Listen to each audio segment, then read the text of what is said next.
प्यारे बच्चों, कोविड-19 के कारण इस समय आपका विद्यालय आना स्थगित है।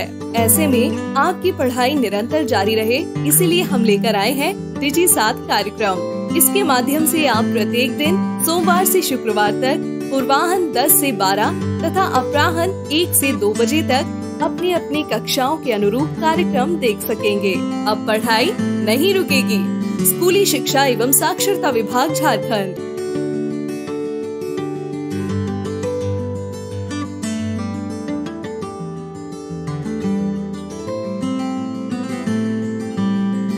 जोहार, JCERT की डिजिटल शाला में आपका स्वागत है। आज के सत्र में हम कक्षा 8 के अंग्रेजी विषय के पाठ stopping by the woods on a snowy evening के बारे में जानेंगे। Good morning students. How are you? You are fine. Today we are going to start our 4B poem Stopping by the Woods on a Snowy Evening written by Robert Frost. बच्चों, Robert frost जो poem लिखे हैं Stopping by the Woods on a Snowy Evening, ये village life और nature पर depend करता है और उन्होंने जितनी भी अपनी रचनाएं लिखी है वो सभी नेचर पर है, इसलिए उनको हम नेचर पोएट कहते हैं। आज हम लोग रॉबर्ट फ्रोस्ट के बारे में इतना जानेंगे कि रॉबर्ट फ्रोस्ट एक अमेरिकन पोएट थे जिनका जन्म 1874 में हुआ था और उनकी मृत्यु 1963 में हुई। इस पोएम के अलावा उन्होंने और भी फेमस कुछ पोएम लिखे हैं, जैसे द रोड नॉट टेकन और फ्रॉस्ट एंड आइस, जिसके बारे में हम लोग आगे क्लास में पढ़ेंगे। आज हम लोग स्टार्ट करते हैं इस पोएम से, जिसमें उन्होंने बताया है कि किस तरीके से वो एक छोटे से लैंड में, जिसको कि वुड्स कहते हैं, वहाँ रुके हैं और वो शाम का समय है और उनके अंदर किस तरह का फीलिंग आता है, उसके बारे में इस पोएम में हम लोग पढ़ेंगे। ठीक है ना बच्चों? अब हम लोग पोएम स्टार्ट करते हैं। फर्स्ट स्टांजा है, whose woods there are I think I know, his house is in the village though he will not see me stopping here to watch his woods fill up with snow. woods कहते हैं एक छोटे से land जहाँ पर कि बहुत घने पेड़ हो, इसको हम woods कहते हैं। whose woods these are I think I know. कवि कहता है कि ये जंगल किसका है, ये woods यानी जंगल भी इसको कहते हैं, छोटे से लैंड है, वह किसका है मैं सोचता हूँ कि मैं जानता हूँ। उसका घर, his house is in the village दो, हालांकि उसका घर जो है वो कहाँ है, गांव में है। उसके आसपास के इलाके में कोई गांव है जहाँ की उसका घर है उस मालिक का, जिसका कि ये वुड्स है। He will not see me stopping here, चूँकि वह जो है गांव में रहता है इसलिए वह मुझे यहाँ रुकते हुए नहीं देखेगा। He will not see me stopping here to watch his woods fill up with snow. यहाँ पर जो हम देख रहे हैं कि उसके जो वुड्स है, उसके जो एरिया है वो पूरा बर्फ़ से जो है वो भर रहा है, धीरे धीरे वहाँ बर्फ़ गिर रहा है। ये सीन है कि बर्फ़ गिर रहा है उस जगह में और वह बहुत अच्छा लग रहा है देखने में कवि को, और वहाँ वह रुक गया है इस सीन को देखने के लिए। तो इसलिए वह कह रहा है कि he will not see me stopping here to watch his woods fill up with snow, यानी वह चूँकि गांव में है, यहाँ पर नहीं है, इसलिए मैं जब उस एरिया पर रुका हुआ हूँ और देख रहा हूँ बर्फ़ को गिरते हुए, तो वो मुझे यहाँ पर नहीं देखेगा क्योंकि वह गांव में रहता है। हाँ, तो बच्चों इस फर्स्ट पैराग्राफ में हमने कौन कौन से नए शब्द देखे। वुड्स यानी वृक्षों से भरा हुआ एक भूक्षेत्र, स्नो यानी बर्फ, वॉच मतलब एक टक से देखना, फिलअप यानी भर जाना। ये 4 शब्द जो है वो हम लोगों ने इसमें देखा कि जो नए शब्द थे उसके बारे में हम लोग जान गए। अब हम लोग इसके बारे में सेकंड पैराग्राफ देखेंगे कि सेकंड पैराग्राफ में पोएट ने क्या कहा है। Second stanza, My little horse must think it queer to stop without a farmhouse near. Between the woods and frozen lake, the darkest evening of the year. My little horse must think it queer. Queer means अजीब. To stop without a farmhouse near, between यानी बीच में, frozen यानी बर्फ से जमा हुआ, lake कहते हैं झील को, डार्केस्ट यानी सबसे अधिक अंधेरी रात, शाम. अब हम लोग समझते हैं इसको. My little horse must think it queer. Poet कहता है कि मैं अकेले नहीं हूँ, पोएट के साथ साथ उसका एक घोड़ा भी है, छोटा घोड़ा जिसको हम लोग पॉनी भी कहते हैं. वो सोचता होगा, मस्ट थिंक इट क्वियर, वह सोचता होगा क्या अजीब बात है. क्वियर माने स्ट्रेंज, अजीब. क्या अजीब बात है कि मेरे माल to stop without a farm house near. यहाँ तो रुकने के लिए कोई फार्म हाउस नहीं है, कुछ जगह भी नहीं है जहाँ हम लोग रुक सकते हैं. वहाँ ये क्यों ठहरे हुए हैं. To stop without a farm house near. Between the woods, वहाँ कैसा जगह है. वो जगह जो है जंगल और फ्रोजन लेक के बीच में है. फ्रोजन लेक यानी वो झील जो पूरा ठंड से, वो बर्फ़ से जमी हुई है वहाँ पे.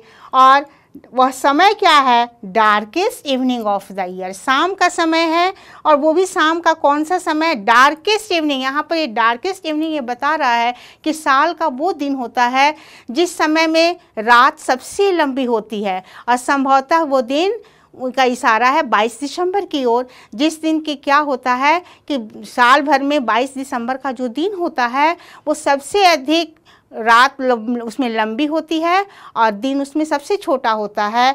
तो संभवतः यहाँ पर darkest evening of the year का मतलब है कि दिसंबर का वो दिन जिस दिन में सबसे लंबी रात होती है.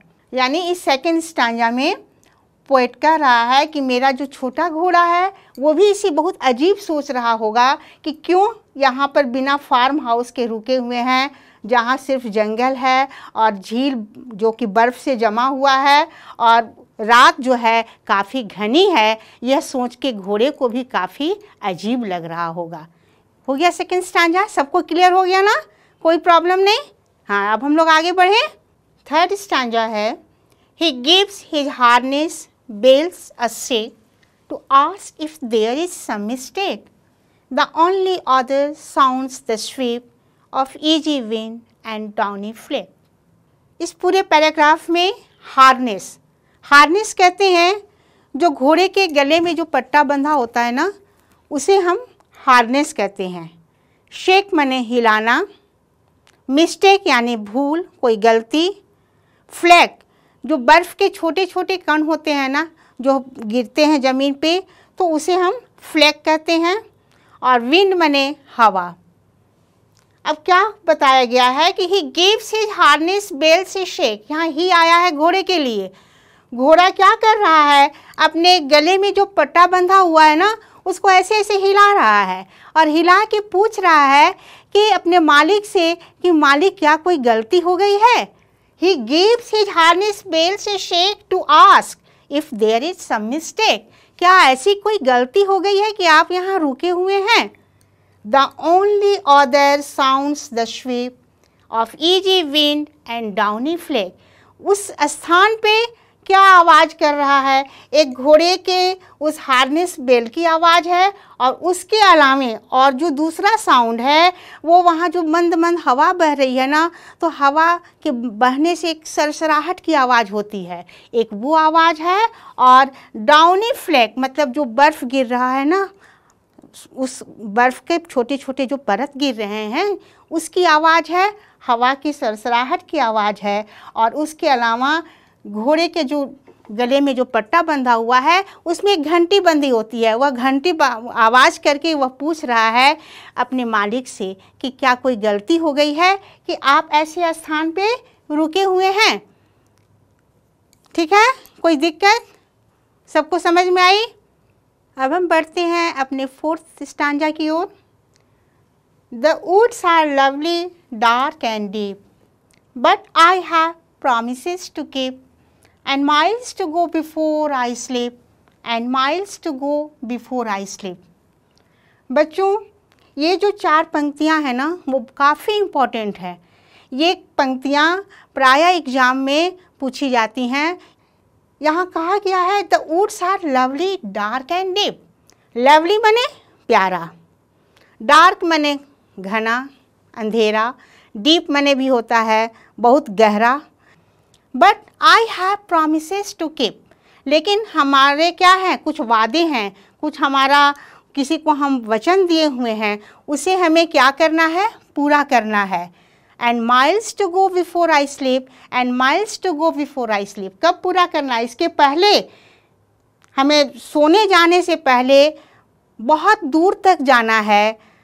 And miles to go before I sleep, इस लाइन को 2 बार कहा गया है। इसके पीछे एक मकसद है, इसके पीछे मकसद है कि हमें अभी बहुत मंजिल तय करने हैं, इसीलिए अभी हमें यहाँ रुकना नहीं है। बच्चों, ये जो पंक्तियाँ हैं ना, इससे कवि बहुत एक गूढ़ मैसेज हमें दे रहा है। मैसेज ये है जो हमारी ज़िंदगी के यथार्थ से जुड़ा है। हमारी ज़िंदगी में हमें बहुत सारे लायबिलिटी पूरे करने होते हैं। हमें अपने प्रति, अपने परिवार के प्रति, समाज के प्रति, अपने राष्ट्र के प्रति बहुत सारी जिम्मेदारियां निभानी होती है। लेकिन क्या होता है कि हम क्षणिक आकर्षण में आके उसको भूल जाते हैं और हम उस कहीं ना कहीं अपने आप को खो देते हैं। इन पंक्तियों के द्वारा ये मैसेज दिया जा रहा है कि इन क्षणिक खुशी में, क्षणिक आकर्षण में हमें अपने मेन मकसद से भटकना नहीं चाहिए। हमारे सामने जो हमारा उत्तरदायित्व है, हमें उन पर भी फोकस करना चाहिए, हमें उनको भी पूरा करने का कोशिश करना चाहिए। इसलिए ये पंक्ति जो है ये प्रायः एग्ज़ाम में पूछे जाते हैं और ये हमें एक बहुत ही इम्पॉर्टेंट मैसेज देता है कि हमें जो ये ज़िंदगी मिली है इसमें हमें बहुत सारे कर्म करने होते हैं, बहुत सारे कर्तव्य निभाने होते हैं और उन कर्तव्यों को पूरा करना ही हमारा प्रायोरिटी होना चाहिए। हमें इसके बीच में बहुत सारी ऐसी चीज़ें आती हैं जो हमें अपने कर्तव्य से विमुख कर सकती हैं, लेकिन हमें वह नहीं होना है। हमें अपने मेन मंजिल की ओर अपना ध्यान रखना है। इसलिए लास्ट में कहा गया है and miles to go before I sleep, and miles to go before I sleep.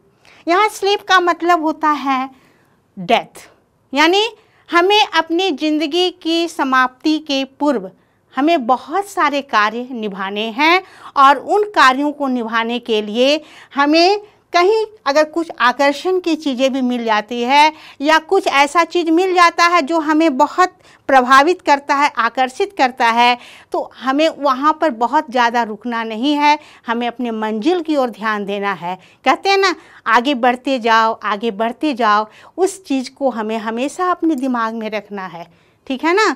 इसलिए ये पोएम जो है हमें एक बहुत गूढ़ संदेश दे रहा है कि अपने ज़िंदगी में हमें अपने ज़िंदगी को काफ़ी सफल बनाना है।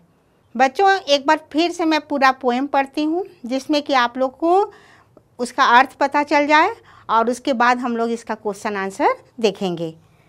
Whose woods these are, I think I know, his house is in the village though, he will not see me stopping here to watch his woods fill up with snow. My little horse must think it queer to stop without a farmhouse near, between the woods and frozen lake, the darkest evening of the year. He gives his harness bells a shake to ask if there is some mistake. The only other sounds the sweep of easy wind and downy flake. The woods are lovely, dark and deep, but I have promises to keep, and miles to go before I sleep, and miles to go before I sleep. तो first stanza में कवि ने बताया कि वो कहाँ ही वो ठहरे हुए हैं एक ऐसे स्थान पर जहाँ पर कि क्या है, घने पेड़ हैं और उसे पता है कि इस स्थान का जो मालिक है वो नज़दीक के गांव में रहता है, इसलिए वहाँ रुकते हुए वह उसको नहीं देख सकता है। सेकंड में क्या कहा गया कि my little horse must think it queer, मेरा जो छोटा घोड़ा है वो अजीब सोचता होगा, ये सोचता होगा कि क्यों हमारे मालिक यहाँ रुके हुए हैं, यहाँ रुकने का कोई फार्म हाउस भी नहीं है, एक फ्रोजन लेक है, एक तरफ वुड है, तो ऐसे स्थान में मेरे मालिक क्यों रुके हुए हैं। ये छोटा सा घोड़ा जो उसका है, जिसको कि हम पॉनी भी कहते हैं, वो ऐसा सोच रहा है और इसीलिए वह क्या कर रहा है, अपने गले में बंधे हुए पट्टे को हिला रहा है, मानो ये पूछ रहा है अपने गेस्चर से कि क्यों आप यहाँ ठहरे हुए हैं। और वहाँ पर क्या है, आवाज़ किस चीज़ की है, सिर्फ हार्नेस की आवाज़ है, यानी घोड़े के गले में जो पट्टे में घुंघरू बंधा हुआ उसकी आवाज़ है, और उसके अलावे जो आवाज़ आ रही है वो हवा की और बर्फ़ के गिरने की आवाज़ है। इसके अलावे वहाँ कोई भी आवाज़ नहीं है।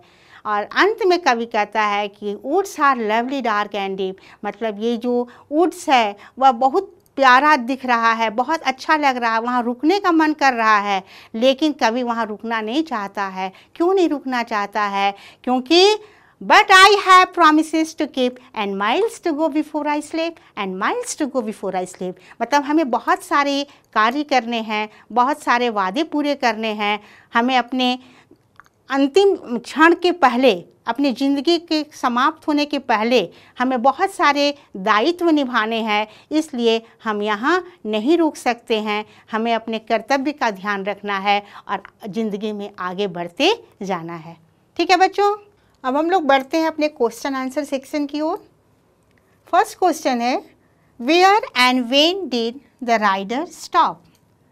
राइडर यहाँ किसके लिए आया है? यहाँ पोएट के लिए आया है कि पोएट कहाँ और कब रुका। आंसर होगा the rider stopped in the wood on a snowy evening. Rider wood यानी एक छोटे से एरिया जहाँ पर पेड़ पौधे, बहुत सारे पेड़ पौधे उगे हुए थे, वहीं पे रुका। कब? ऑन ए स्नोई इवनिंग, माने बर्फीली शाम के समय था। सेकेंड क्वेश्चन है, डिस्क्राइब द प्लेस। उस स्थान की व्याख्या कीजिए, उस स्थान के बारे में बताइए। It was a lovely dark and deep would. वह स्थान बहुत ही आकर्षक, प्यारा, घना और डीप माने सघन, बहुत जंगल जैसा था। Why did the rider stop there. Third question का आंसर होगा the rider was attracted by its beauty so he stop there. यानी जो राइडर, जो पोएट था, उस स्थान की सुंदरता से बहुत अधिक आकर्षित हो गया था, इसलिए वो वहाँ पे रुका। फोर्थ क्वेश्चन है, why did the horse shake the bell. घोड़े ने अपनी घंटी या घुंघरू जो उसके पट्टे में बंधी हुई थी वह क्यों बजाई। The horse shake the bell, हिलाया या बजाया।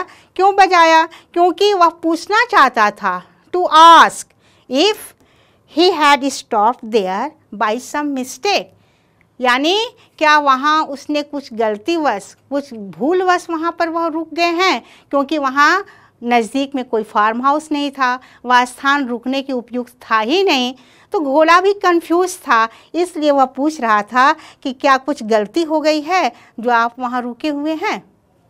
ठीक है बच्चों, इस प्रश्न में हमें क्या करना है, match the word with their meaning, यानी शब्दों को उसके सही मीनिंग से मैच करना है। कॉलम ए में कुछ शब्द दिए गए हैं और कॉलम बी में कुछ शब्द दिए गए हैं। कॉलम ए के शब्द को कॉलम बी के वैसे शब्द से मैच करना है जो उसका सही सही अर्थ डिनोट करता हो। अब देखिए फर्स्ट क्वेश्चन, फर्स्ट जो वर्ड है वो है स्लम्बर। अब हम देखेंगे स्लम्बर का मतलब क्या हाउस होता है। स्लम्बर माने एक तरह से निंद्रा, सोना। स्ट्रेंज होगा, स्लीप होगा, मिस्टेक होगा, प्लीजेंट होगा, क्या होगा? तो हम देखते हैं कि स्लम्बर को हम स्लीप से मैच करेंगे, यानी सोना। सेकेंड वर्ड है एबोर्ड।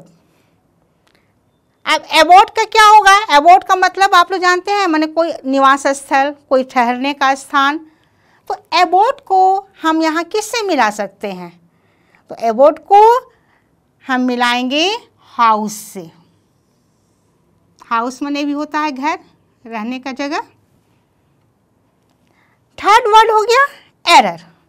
कहते हैं ना इसमें कोई एरर है, एरर माने होता है गलती। अब हम सोचेंगे कि कौन सा वर्ड है जिसका कि मतलब गलती होता है। अब हमारे पास 3 वर्ड बच गए, स्ट्रेंज, मिस्टेक और प्लीजेंट। इन तीनों वर्ड में एरर से कौन सा शब्द मेल खाएगा? तो निश्चित रूप से एरर से मेल खा रहा है मिस्टेक। एरर माने भी गलती, मिस्टेक माने भी गलती। अब लवली और क्वियर 2 शब्द हमारे बच गए। लवली माने प्यारा और यहाँ हमारा शब्द है प्लीजेंट। प्लीजेंट माने भी बहुत अधिक प्यारा, मनमोहक। तो ये लवली को हम किससे मिलाएंगे? प्लीजेंट से। अब हमको लास्ट वर्ड बच गया क्वियर और यहाँ है स्ट्रेंज।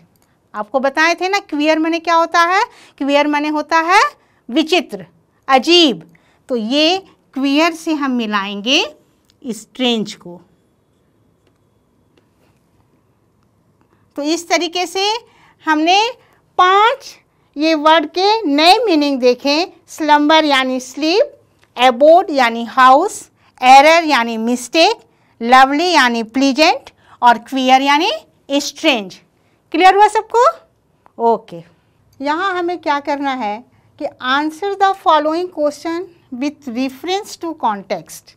रेफरेंस टू कॉन्टेक्स्ट का मतलब होता है ये जो हमें पंक्तियाँ दी गई है इसी के आधार पर हमें प्रश्नों का उत्तर देना है। ये पंक्तियाँ हैं, the woods are lovely, dark and deep, but I have promises to keep, and miles to go before I sleep, and miles to go before I sleep। यानी जो वुड्स है वह काफ़ी प्यारा है, घना अंधेरा वहाँ पर है, बहुत सघन है, लेकिन आई हैव promises to keep, मुझे बहुत सारे प्रॉमिस पूरा करने हैं इसके पहले कि मैं सोने जाऊं। Miles to go before I sleep माने मेरे सोने जाने से पहले मुझे बहुत सारे मील की दूरी तय करनी है, इसलिए हमें क्या करना है? आगे बढ़ना है। अब इसी आधार पर हमको इन प्रश्नों का उत्तर देना है। फर्स्ट क्वेश्चन है, where do you think the rider is going? आप क्या समझते हैं कि राइडर जो घोड़े पर जो सवार है वो कहाँ जा रहा है? तो इसके आधार पर हम आंसर देंगे, the rider is going far away from the woods. जो राइडर है वो उस जंगल से, उस वुड से काफ़ी दूर जा रहा है, उसको बहुत दूर जाना है। सेकेंड क्वेश्चन है, why can't the rider enjoy the beauty of woods for a long time? जो राइडर है, जो सवार है, वो बहुत लंबे समय तक उस वुड्स की ब्यूटी को क्यों नहीं परख सकता है, उसका आनंद उठा सकता है? तो बच्चों इसका आंसर क्या होगा? The rider can't enjoy the beauty of woods for a long time.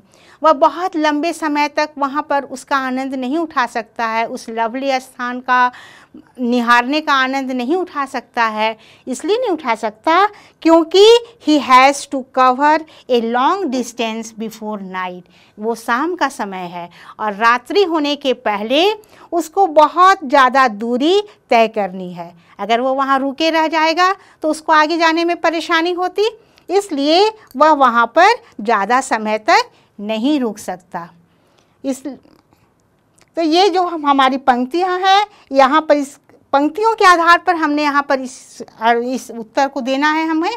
और ऐसे इसका जो मीनिंग था, जो गूढ़ मीनिंग था, जो इसका उद्देश्य था, वो मैंने आप लोग को बता ही दिया है कि इसका उद्देश्य ये है कि हमें अपने ज़िंदगी में हमेशा आगे अपने उद्देश्य की पूर्ति के लिए आगे बढ़ना है। क्षणिक चकाचौंध में हमें रुकना नहीं है। ठीक है? ओके।